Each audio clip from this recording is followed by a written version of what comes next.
Sesudah 1 bulan masih ada gejala, jadi kita nyatakan dia sudah dalam arti kutip sembuh, 1 bulan kemudian bergejala, maka kita akan katakan bahwa yang bersangkutan mengalami long COVID syndrome. Nah, ada lagi yang bingung karena apa? Sudah mengalami ceritanya badan udah enak nih ya. Lalu mungkin dia merasa ada mungkin rasa demam lagi atau mungkin merasa kayak sakit-sakit lagi. Lalu di swab masih positif. Lalu dia bilang, oh jangan-jangan ini reinfeksi. Nah, bagaimana mungkin kita bisa membedakan ini reinfeksi ulang atau memang sebenarnya ini bagian dari penyembuhan yang kemarin? Supaya orang nggak panik gitu kan? Jadi reinfeksi itu artinya kita bertemu dengan infeksi baru. Nah, data-data statistik dunia menyatakan bahwa reinfeksi itu terjadi biasa hitungannya tidak pernah cepat dalam 1 bulan. Karena sesudah 1 bulan biasa kita masih memiliki kekebalan yang cukup tinggi untuk mencegah kita terinfeksi lagi oleh virus yang sama. Nah, batasan reinfeksi yang paling tinggi adalah dalam 6 minggu sesudahnya. Dan biasa laporan-laporan dunia untuk menyatakan infeksi itu mereka harus menemukan bahwa struktur virus yang baru itu berbeda dengan struktur virus yang sebelumnya. Nah, baru kita nyatakan bahwa benar kita yakin ini adalah infeksi. Tapi kalau kita dapatkan swab ulang, kemudian kita dapatkan CT value-nya tinggi gitu misalnya, itu harus kita hati-hati apakah memang betul ini reinfeksi atau ini sebetulnya adalah sisa dari virus yang tertinggal di dalam struktur tenggorokan kita. Ya, jadi mungkin saja itu adalah bagian dari proses penyembuhannya dan itu adalah long COVID syndrome sebenarnya ya. Nah, ini bagian orang yang sudah merasa sembuh kadang-kadang ya, ada pengalaman bahwa mungkin tempat kerjanya yang mewajibkan dia harus PCR negatif dulu.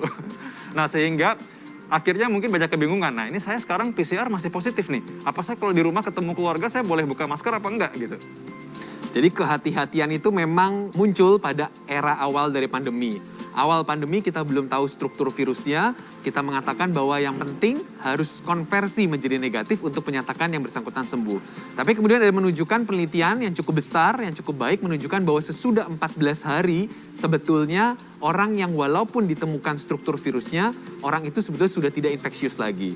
Nah, dalam pengertian itu maka Kementerian Kesehatan berani menyusun bahwa sesudah 14 hari yang bersangkutan bisa selesai menjalani isolasi mandiri. Walaupun masih ada struktur genetik virusnya.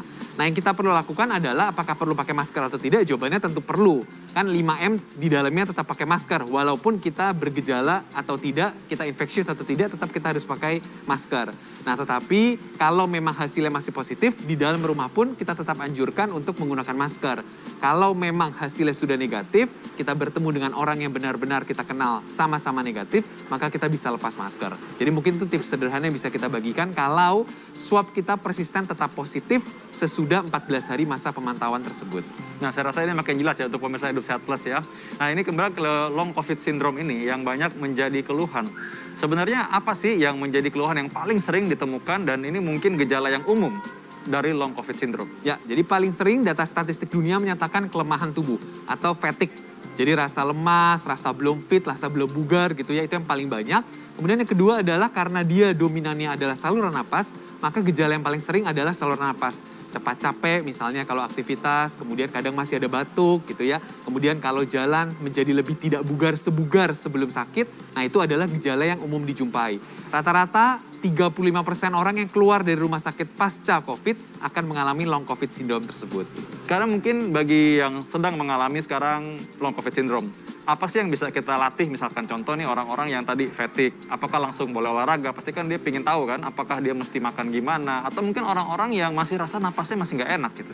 Ya, jadi yang saya mau garis bawahi adalah long COVID syndrome itu sebetulnya dasarnya adalah virusnya sudah tidak ada lagi, sudah tidak aktif lagi.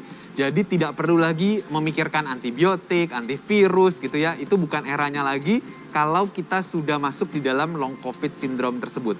Nah, yang perlu kita lakukan adalah latihan fisik atau yang namanya fisioterapi. Jadi ada beberapa teknik-teknik yang nanti bisa dikonsultasikan ke dokter, bagaimana cara kita melatih napas dan melatih aktivitas kita supaya bisa bugar seperti biasa. Jadi nanti ada step by step tahapannya yang akan disesuaikan dengan gangguan organ tubuh yang lain. Long COVID itu kan bukan hanya di paru saja, Dr. Vito. Jadi bisa juga di jantung, terganggu jantungnya. Nah, yang harus di-adjust adalah apakah latihan fisik untuk paru tersebut cukup compensated untuk jantungnya. Jadi harus dinilai dulu apakah memang keadaan jantungnya cukup untuk menjalani latihan fisik tersebut. Nah, maka itu harus konsultasi ke dokter. melihat kapasitas fungsional yang masih tersisa sehingga bisa dilatih untuk perbaikan parunya tersebut. Nah, harapannya sesudah 6 bulan dia akan bisa regresi, bisa kembali lagi ke nilai yang mendekati nilai sebelum COVID dan itu masih bisa diupayakan dalam 6 bulan pertama tersebut. Dr. Robert, terima kasih informasinya, Dok. Dan semoga pemirsa di rumah semua yang sedang berjuang untuk pulih sembuh, jangan sampai ada yang kena long COVID syndrome. Tapi kalau sampai kena juga, tetaplah semangat. Anda akan segera pulih kembali. Amin. Saya Dr. Vito Damai dan juga Dr. Robert Sinto untuk Hidup Sehat Plus.